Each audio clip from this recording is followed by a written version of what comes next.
हो लाल मेरी पत रखियो भला झूले लालन, हो लाल मेरी पत रखियो भला झूले लालन, सिंदड़ी दा सेवन दा सखी शाबाश कलंदर, दमादम मस्त कलंदर, अली दम दम दे अंदर, दमादम मस्त कलंदर, अली दा पहला नंबर, ओ लाल मेरी। मैं पैदा हुआ था अरबपति के घर में।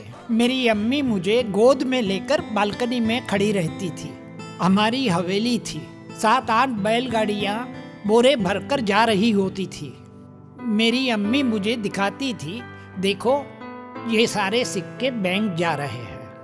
हमारा खानदानी पेशा जो था शिपिंग का था, लेकिन किस्मत ने जब करवट ली तो हम जो हवेली में रहते थे सीधे फुटपाथ पर आ गए। दूसरे महायुद्ध की बात है, जब अंग्रेज सैनिक जहाज में बैठकर यहाँ आते थे, डॉक एरिया में उतरते थे और वहाँ छोटी सी गाड़ी होती थी जिसमें बैठकर वो वीटी स्टेशन आते थे। हम जो बच्चे थे उस छोटी गाड़ी के पीछे दौड़ते थे और सैनिक जो कुछ फेंकते थे वो उठा लेते थे। कभी चॉकलेट फेंक दी, कभी कोई किताब फेंक दी। तो एक बार उन्होंने एक कॉमिक फेंका। कॉमिक के लिए भी बड़ी छीना झपटी हुई। ऐसी छीना झपटी कि किसी के हाथ में 1 पन्ना आया, किसी के हाथ में 4 पन्ने आए। किस्मत से मेरे हाथ में भी 1 पन्ना आ गया। वो पन्ना था मिकी माउस कॉमिक का। उसे देखकर मुझे लगा कि ये तो मैं भी बना सकता हूँ, और मैंने उसकी नकल करना शुरू कर दिया। एक के बाद एक करते हुए 50-100 स्केचेस बना डाले। हमारी फाइनेंशियल कंडीशन इतनी अच्छी नहीं थी, इसलिए मैं खट्टी मीठी गोलियां, बेर लेकर मैं फुटपाथ पर बेचने के लिए बैठता था। इससे थोड़ी बहुत इनकम हो जाती थी। थोड़ी बहुत यानी 15 पैसे या 20 पैसे। उन पैसों से मैं किताबें खरीदता था। मुझे पढ़ने का बहुत शौक था। 25-25 पैसे की किताबें होती थी, तो ऐसी 25-30 किताबें मेरे पास इकट्ठा हो गई। मैंने उसकी लाइब्रेरी बना दी। जिस बच्चे को पढ़नी हो उससे मैं कहूँगा कि 5 पैसे दे और पढ़ने को ले जा। ऐसे से तक तो बड़ी खस्ता हालत थी। आखिरकार घर वालों ने कह दिया कि अगर तुझे आगे पढ़ाई करनी है तो you will have to find your own resources. Cartooning मैंने स्कूल के दिनों से ही शुरू कर दिया था। कार्टून मैंने बेचना शुरू किया और किस्मत से वो बिकने भी लगे। कार्टून बिकने लगे तो इनकम का जरिया भी हुआ और मैंने कॉलेज ज्वाइन किया।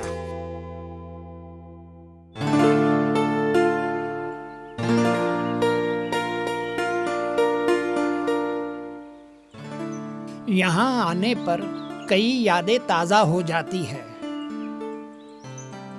सिर्फ गर्लफ्रेंड ही नहीं, 3 खास शख्स भी याद आते हैं। डॉक्टर चीनवाला जो अच्छे फोटोग्राफर भी थे और लेखक भी। दूसरे थे मुश्ताक जलीली जो फिल्म स्क्रिप्ट राइटिंग में माहिर थे। तीसरे थे यूसुफ दाला जो चित्रकार थे। इन तीनों ने मिलकर मुझे ऐसा मार्गदर्शन दिया कि उनका एहसान मैं आज तक नहीं भूल पाया।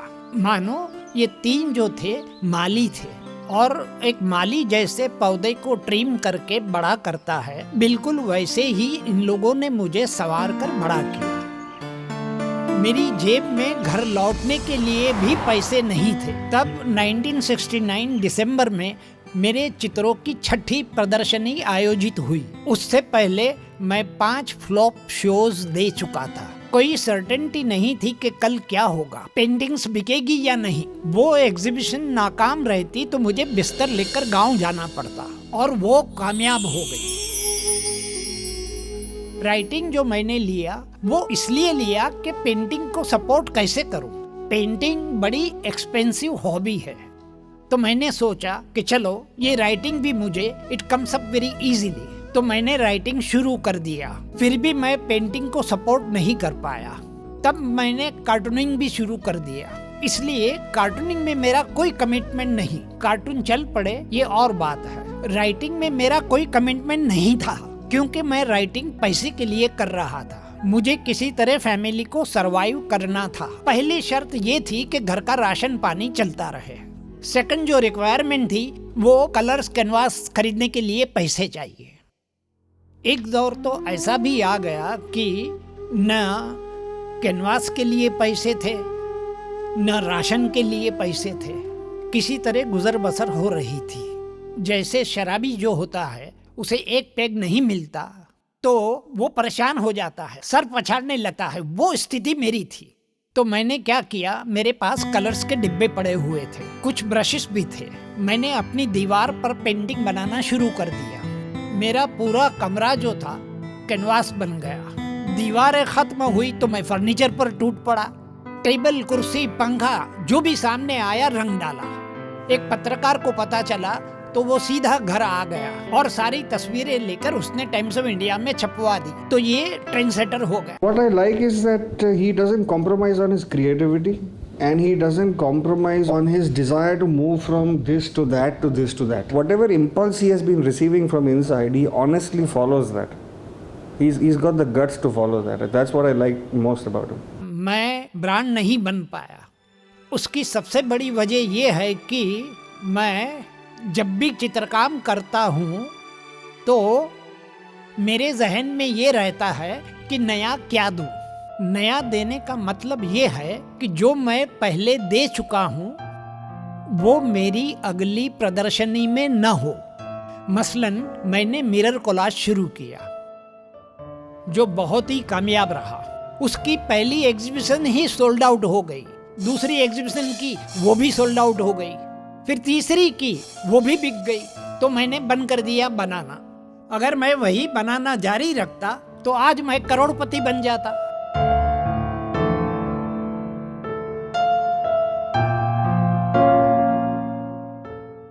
तो अब यदि करोड़पति बनना है तो मुझे उसी शैली में काम करना होगा। फिर मैं एक्रेलिक पेंटिंग नहीं बना पाऊंगा, ट्रांसपेरेंट पेंटिंग के जो प्रयोग किए वो नहीं कर पाता। मैंने वो शैली बंद कर दी और सूफी मिनिएचर शुरू कर दिए। मेरा पेंटिंग अगर किसी दीवार पर लगा है तो कोई ये नहीं कह सकता कि ये आबिद है। जबकि आप हुसैन का पेंटिंग देखोगे तो कहोगे कि ये हुसैन है, गायतोंडे का देखोगे तो कहोगे कि ये गायतोंडे है। मेरी दुविधा ये थी कि मैं ब्रांड बनूं या न बनूं, और मैंने यही तय किया कि मुझे आत्मसंतोष मिल रहा है वो नए प्रयोग करने में है, नहीं कि वही के वही रिपीट करते चले जाओ। मैं तो फिर वो फैक्ट्री बन जाता हूँ।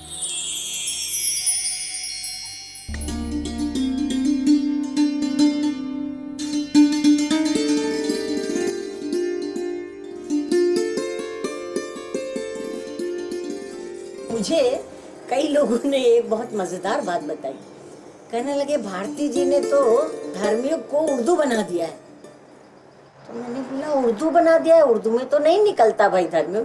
बोले नहीं भाई, देखिए उर्दू वालों की जैसे आदत होती है कि पीछे के पन्ने से पढ़ना शुरू करते हैं, तो धर्मियों तो जिन पाठकों के पास पहुंचता है वो उसको पीछे के पन्ने से पढ़ना शुरू करते हैं। यानी क्योंकि पीछे के पन्ने पर आबिद साहब का डब्बू जी आया करता था। घर घर की चीज बन गई थी, घर घर के प्रिय बन गए थे। आबिद साहब एक जमाना तो ऐसा आया कि उनको आबिद सुरती नाम से नहीं, लोग डब्बू जी नाम से जानने लगे। The coolest dad you can ask for. Just to give you an example, everyone in my building, we used to stay in Bandra at that point in an apartment building, and everyone in the building used to be shocked that I would call him by his first name. उन दिनों रजनीश जी भी डब्बू जी का इस्तेमाल करने लगे थे। प्रवचन के बीच कहीं भी ऐसा लगता था कि टच ऑफ ह्यूमर की जरूरत है तो कहते थे देखते हैं इस हफ्ते डब्बू जी क्या कहते हैं। Every week this is recorded.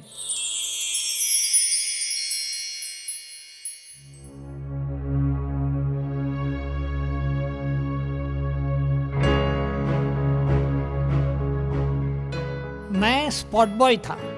झाड़ बुहार करना, हीरोइन के सैंडल चमकाना आदि कामों से मैंने फिल्म लाइन में शुरुआत की थी। शक्ति सामंत के साथ मैंने पहली फिल्म की थी। उस फिल्म का नाम सिंगापुर था, जिसमें शम्मी कपूर हीरो थे। धीरे धीरे आगे बढ़ते हुए मैं एडिटिंग में घुस गया। फिर मैं राइटिंग डिपार्टमेंट में चला गया। वहां मुझे काफी कुछ सीखने को मिला, कैसे ये फिल्म स्क्रिप्ट लिखी जाती है, एडिटिंग में गया तो पता चला कि कहाँ कट करना है। वो मुझे काम आया कॉमिक्स बनाने में। Comic in a way is a story board, long shot, closeup, top shot, इसमें सब कुछ है। यही देखकर राज साहब ने मुझसे कहा, सुरती साहब क्या आप आरके स्टूडियो ज्वाइन करना चाहेंगे? Actually, I realized this aspect of his only after I got into the film industry. Specifically, when I started meeting Shah Rukh Khan, I found he was a very big fan of Bahadur. Actually, the only Indian superhero closest was, I think, a comic called Bahadur. Yeah. By Mr. Surti, I think. Yeah. You know, he had made a gun out of his cycle and stuff like that.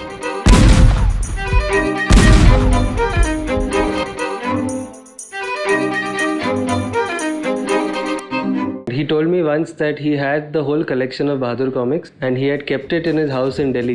जो कुछ भी बहादुर के साथ जुड़ा है उसके साथ गहरी सोच भी जुड़ी हुई है। जैसे बहादुर का जो कुर्ता है वो सैफरन है। सैफरन मैंने कलर इसलिए चुना कि उस दौर में saffron was the symbol of India. जैसे ग्रीन कलर तो सिंबल ऑफ इस्लाम, और नीचे मैंने जीन्स दी है। हिंदुस्तान आज़ाद हुआ था और प्रोग्रेस की ओर आगे बढ़ रहा था, तो jeans was a symbol of progress.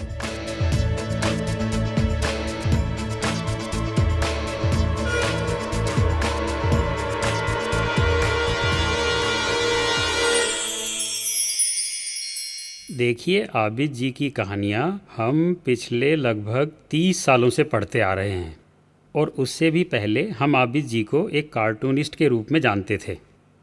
Bombay महानगर के जीवन को इन्होंने अपनी कहानियों में बहुत यथार्थपूर्ण तरीके से पकड़ा है, और मैंने इनके कुछ उपन्यास भी पढ़े हैं। जैसे हाल में इनका आदमी और चूहे उपन्यास आया है, मुझे वो भी बहुत अच्छा लगा। छोटा सा उपन्यास है, लेकिन उसमें इन्होंने बांग्लादेश की गरीबी से भागकर यहाँ काम करने आए लोग किस तरह पुलिस से छिप कर कैसे अपना जीवन संघर्ष कर रहे हैं, उसको बड़ी खूबी से चित्रित किया है। तो मैं यही कहना चाहूँगा कि आबिद जी का हिंदी साहित्य के लिए बहुत बड़ा योगदान है। अब हम लेते हैं वासक सज्जा। तो ये एक इंटरव्यू था मेरे पास, करीबन 1970 के आसपास। मुझे एक असाइनमेंट दिया गया कि आप कमाटीपुरा में जाइए। उन लोगों की हालत जो मैंने देखी अंदर जाकर, सब दुखी थी, रो रही थी। किसी ने कहा उसका प्रेमी शादी का वादा कर यहाँ ले आया और बिठा दिया धंधा करने। लेकिन एक औरत ऐसी थी जिसने कहा ये मेरा पेशा है, दिस इज माई प्रोफेशन। मेरी माँ भी इसी धंधे में थी, मेरी दादी भी यही काम करती थी, तो इसमें क्या बुरा है। After my completion of MPhil studies, I got assignment to teach Hindi at Bonn University. Professor Wessler suggested me to use Abid Surti's literature to teach Hindi to the foreign students because his stories are written in common and lucid language. मैंने चुनौती के तौर पर नाटक लिया। यहाँ देखता हूँ कि जो सारे के सारे नाटक चल रहे हैं थिएटर में, वो सारी नकलें हैं। अंग्रेजी नाटक की नकल या मराठी नाटक की नकल। मैंने कहा why not right an original play. That was the first original play I wrote, Radhe Radhe हम सब आधे। वो प्ले जो था चल पड़ा।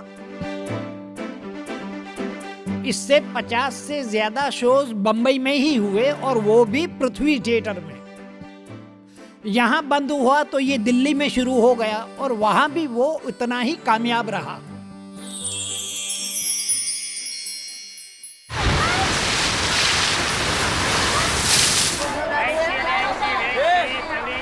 मैं जब भी किसी दोस्त के घर गया, किसी रिश्तेदार के घर गया, तो देखता था कि कहीं ही पानी टपक रहा है। मैं बड़ा परेशान हो जाता था, इसे कैसे रोका जाए। तब मैंने कहीं अखबार में पढ़ा कि 1 सेकंड में 1 ड्रॉप गिरती है, नल से टपकती है, तो 1 महीने में 1000 लीटर पानी गटर में बह जाता है। बहुत बड़ा झटका लगा, और झटका लगा तो साथ में आइडिया भी आया। उनके घर जाकर उनका नल ठीक कर दो। फ्री प्लम्बिंग सर्विस है, जहां भी लीकेज होगा ठीक कर दिया जाएगा।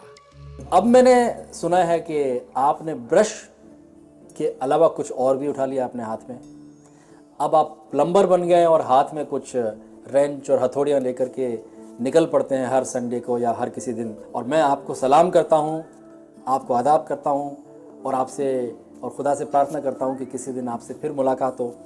मैंने आपके लिए एक बहुत छोटा सा तोहफा भेजा है, आशा आपको बहुत पसंद आएगा।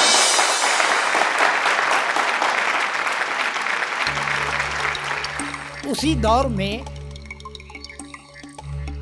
उत्तर प्रदेश साहित्य एकेडमी ने लाइफ टाइम अचीवमेंट अवार्ड मुझे दिया, 1 लाख रुपया। वो रुपये मैंने यहाँ लगा दिए। अब मैं इसी मूवमेंट को आगे बढ़ा रहा हूँ, स्कूल के बच्चों को शामिल कर रहा हूँ।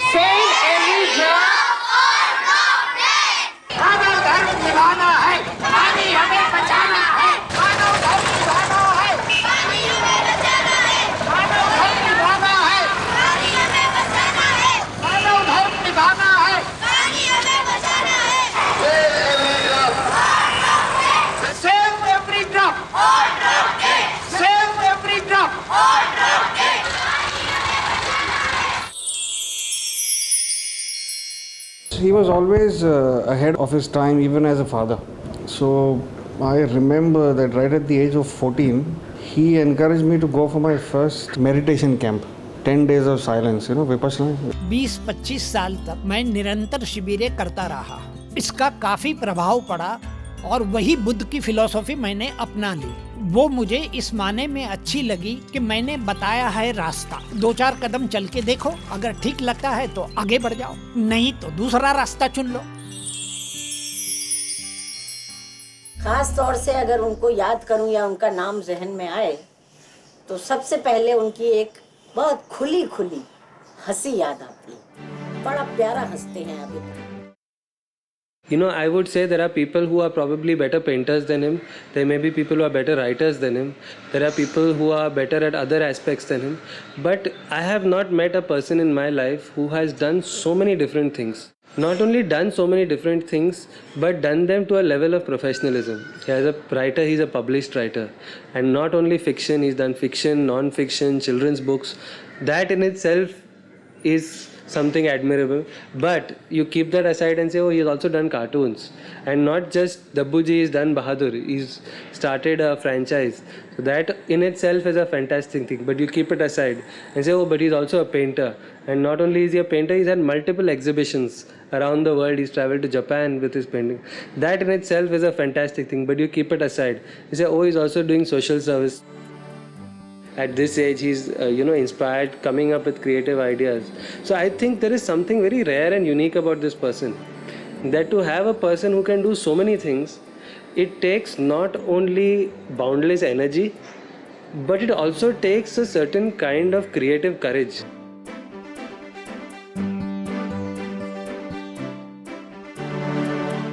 ये कहते हुए बहुत प्राउड फील होता था जब स्कूल जाते थे तो कहते थे कि हमारे घर में भी कोई पेंटर है।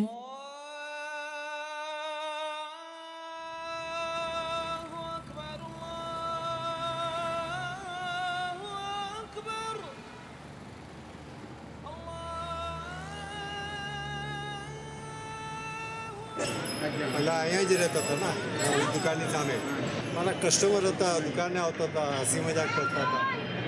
વિશાલ માણસ છે, ક્યારે નારાજ નહોતા થયા. He sometimes takes creativity workshops. He goes around the country, he teaches poster making and creativity and stuff like that. He should take workshops on parenting. I think he can give a lot of tips to a lot of parents on how to interact with your kids. Abid સાહેબ માટે શું કહેવાનું છે, જગ જાહેર છે, બધાય જાણે છે એનું નામ. I think he's the inspiration for all of us in many, many ways. One of the ways is how young he is at heart. It's like many people I meet who are at his age, they have a sense that their life is over, that now they just want to read newspapers and pass their time and get on with whatever's left. Or go for walks once in a while. But for dad, he's always doing something new. Getting a computer, learning Photoshop because he wanted to transfer his art or start scanning.